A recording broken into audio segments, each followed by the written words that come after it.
할렐루야. 한 주간 잘 지내셨나요?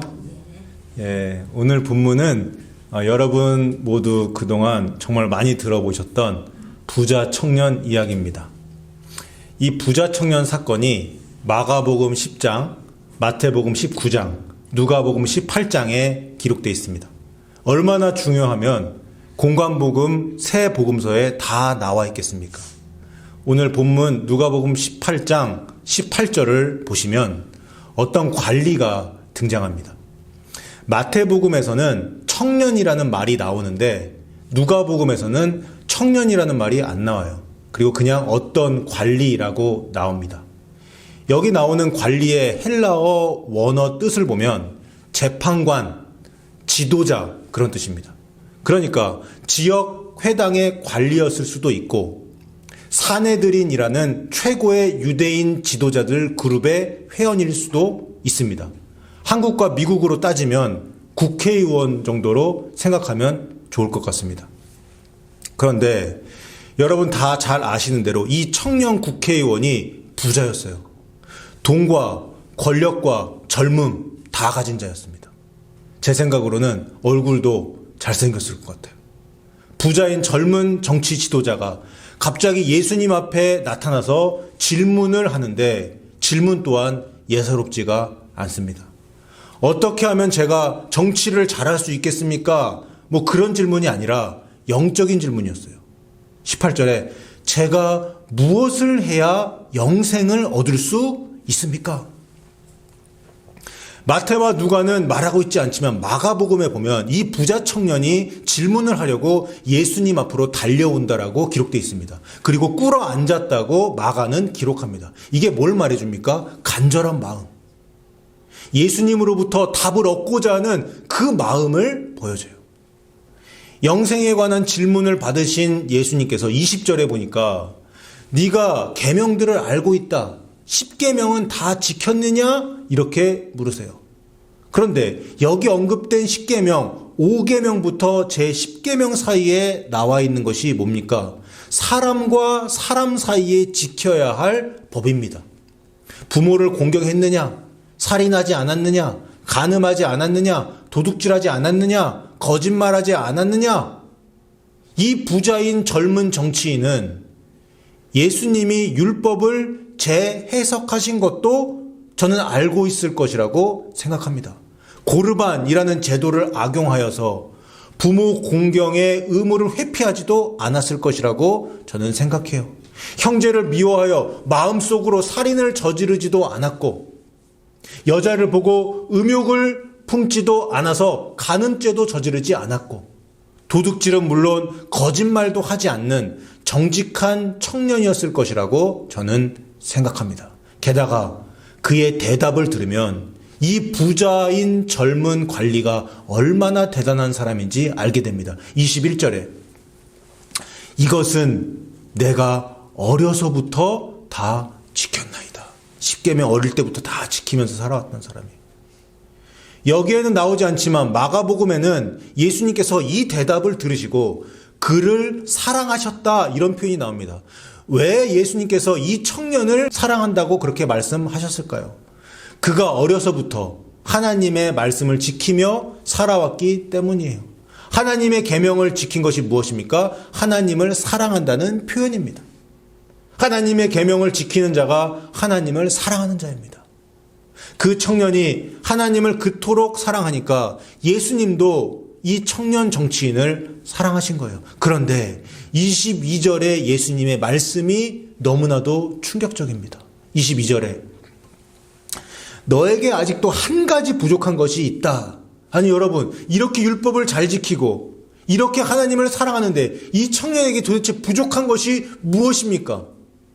예수님이 말씀하시는 것을 잘 들어보세요. 22절을 이어서 보겠습니다. 너에게 있는 것을 다 팔아서 가난한 자들에게 나눠주어라.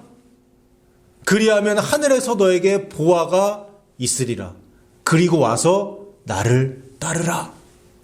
야, 이건 정말 충격적인 명령입니다. 젊은 부자 정치인인 그 청년은 보통 부자가 아니었습니다. 큰 부자였습니다. 엄청난 부를 가지고 있던 청년입니다. 젊은 사람입니다. 부동산, 땅과 집도 있었겠죠. 돈도 많았겠죠. 권력도 있습니다. 지위도 있습니다.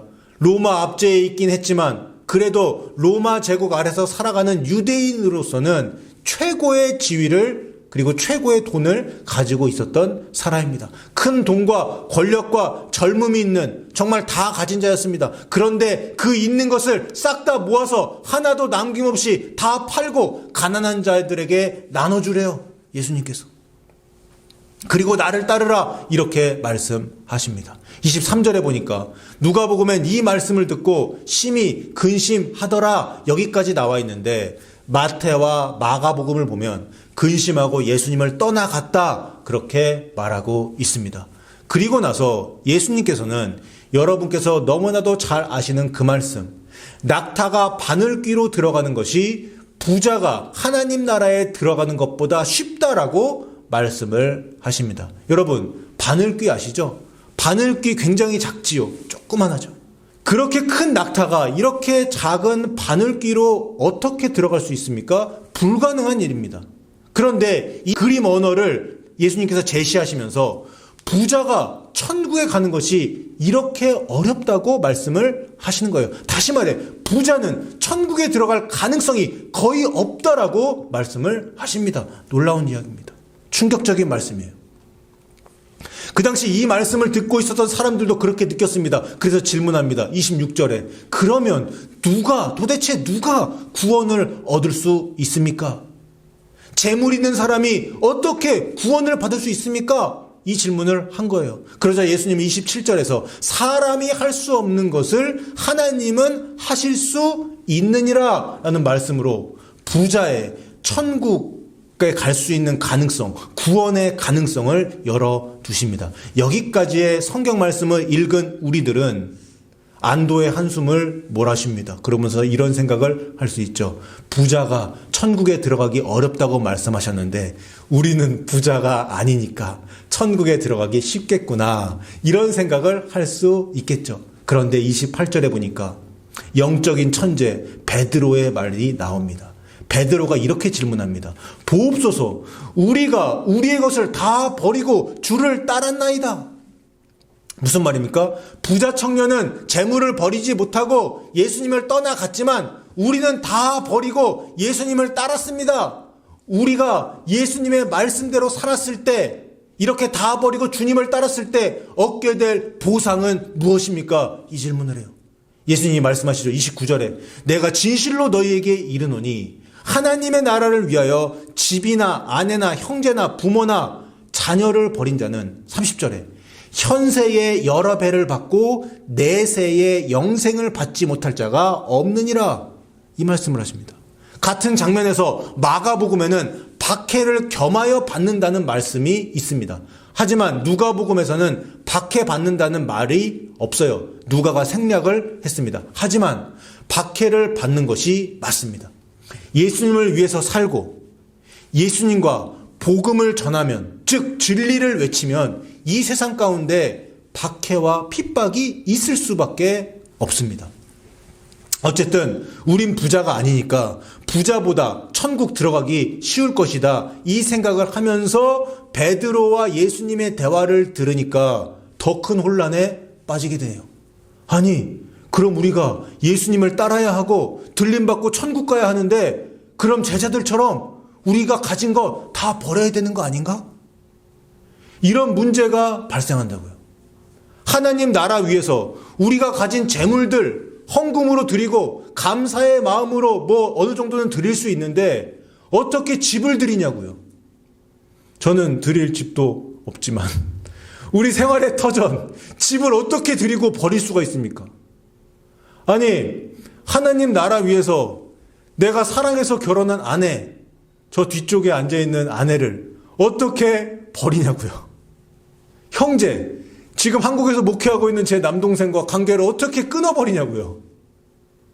나를 낳아주시고 지금까지 저를 길러주시고 한국에서 저 위해서 기도해 주시고 응원해 주시는 부모님을 어떻게 하나님 나라 위해서 버릴 수 있냐고요. 지금 이 앞에 앉아있는 저의 사랑스러운 아들들 어떻게 하나님 나라 위에서 아들들을 버릴 수가 있냐고요. 여러분, 현세에서 여러 배배를 받고 천국에서 영생 복락을 누리기 위해 집, 아내, 형제, 부모, 자녀 버릴 수 있습니까? 저는 못합니다. 여러분도 아마 못하실 거예요.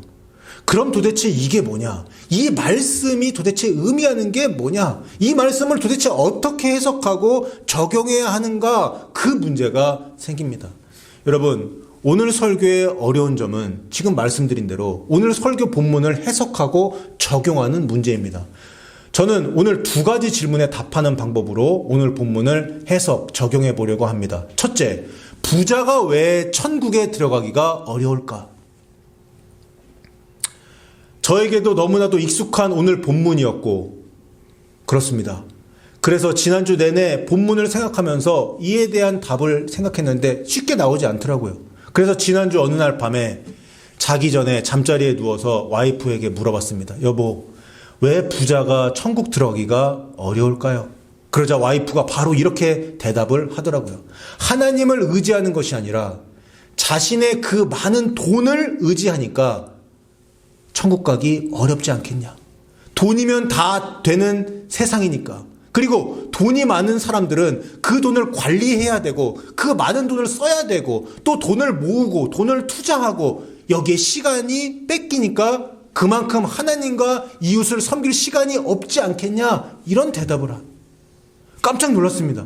그래서 제가 바로 이렇게 이야기했죠. 그래 여보, 이번 주에 당신이 설교하면 되겠다. 나 어려워서 못하겠으니까 당신이 설교 좀 해줘요. 그렇게 설교 부탁을 했지만 거절을 당했습니다. 여러분, 맞습니다. 와이프의 말씀이 정말 맞습니다. 여러분, 우리가 사는 세상, 아니 예수님 당시에도 돈이면 다 되는 세상이에요. 돈이 곧 권력이에요. 돈 많은 사람 무시 안 당합니다. 돈 없는 사람이 무시당합니다. 돈이 많고 돈이 적냐, 그것이 그 한 사람의 인격까지 판단할 수 있는 기준이 아닌데 세상은 그렇게 판단한다고요. 돈이 많으면 돈을 의지하게 됩니다. 하나님 필요 없어요. 왜? 돈이면 다 되니까. 여러분, 돈은요 그냥 돈이 아니에요. 만몬 신입니다. 그만큼 영향력이 강하고 사람들이 섬기는 신이 바로 돈신입니다.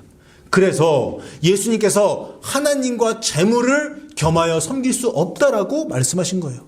아무리 예수 믿는다고 교회 다니고 신앙생활 한다고 하더라도 그 사람의 삶을 통해 보여지는 말과 행동에서 그 마음 가운데 있는 생각에서 하나님을 의지하는 것이 아니라 돈을 의지하고 또 하나님을 추구하는 것이 아니라 돈을 추구하는 것이 드러난다면 그 사람은 천국에 들어가기 어려운 것입니다. 여러분 믿습니까? 그리고 부자는요 그럴 가능성이 더 높습니다. 또한 돈이 많으면 돈 때문에 걱정도 많이 하고 돈의 시간이 많이 뺏기게 되는 것도 사실입니다. 돈이 많은 사람은 돈이 중심이에요. 그 재물을 잘 관리해야 하고 그 재물을 늘려야 하고 돈이 많아지는 것을 통해 만족을 얻어야 합니다. 부자들에게는 첫째도 돈이요, 둘째도 돈이요, 셋째도 돈, 재물입니다. 그 가능성이 큽니다. 그러면 여러분, 부자는, 돈 많은 사람은 천국 못 들어갑니까? 여기에 대한 반대 질문을 한번 해보세요. 그러면 거지는 무조건 천국에 들어갑니까? 돈 없는 사람은 무조건 천국에 들어갑니까? 아닙니다. 예수님께서도 말씀하셨어요. 사람으로는 할 수 없으되 하나님으로서는 다 하실 수 있다. 그게 무슨 말이에요? 부자가 그 많은 돈을 자신이 가진 권력을 하나님 나라 위해서 쓸 때, 그 돈을 가지고 자기 배만 불리는 것이 아니라 하나님과 이웃을 섬길 때 천국에 들어갈 수 있는 겁니다. 하지만 이것이 쉽진 않아요. 그래서 부자가 천국 가기 어렵다고 한 것이에요.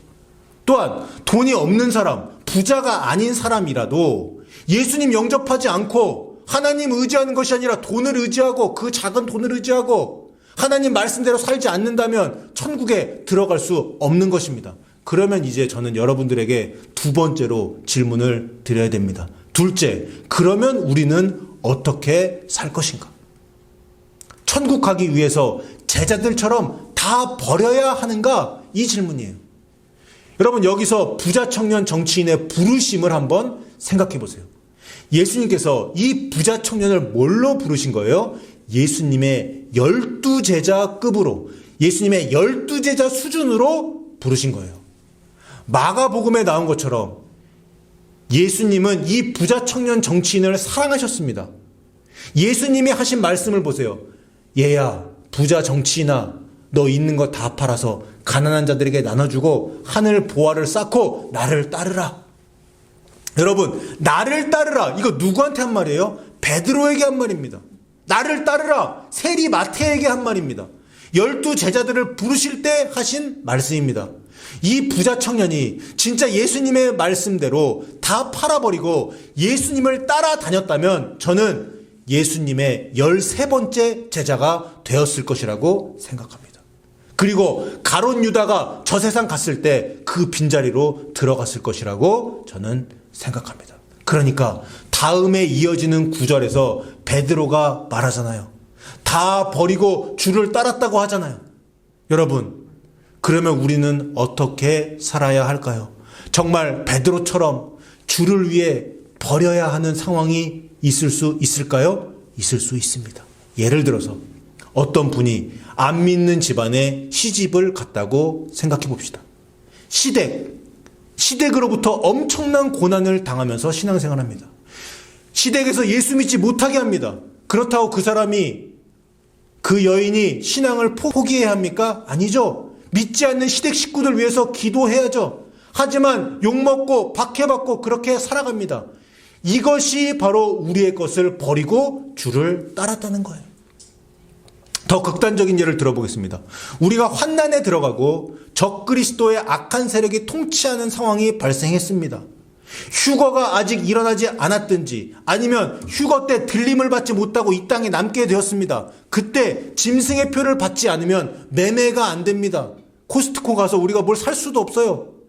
먹고 살 수가 없어요. 그때 예수님을 믿고 진리를 따르면, 즉 그 시스템 안에 따르지 않으면 왕따가 되고 그렇게 박해를 받게 됩니다. 이때 진리를 외치고 세상과 종교 통합과 또 짐승 정부와 타협하지 않는 것, 이것이 바로 모든 것을 버리고 주를 따르는 것입니다. 이 사람들에게 예수님이 뭘 약속하셨어요? 영생을 약속하셨어요.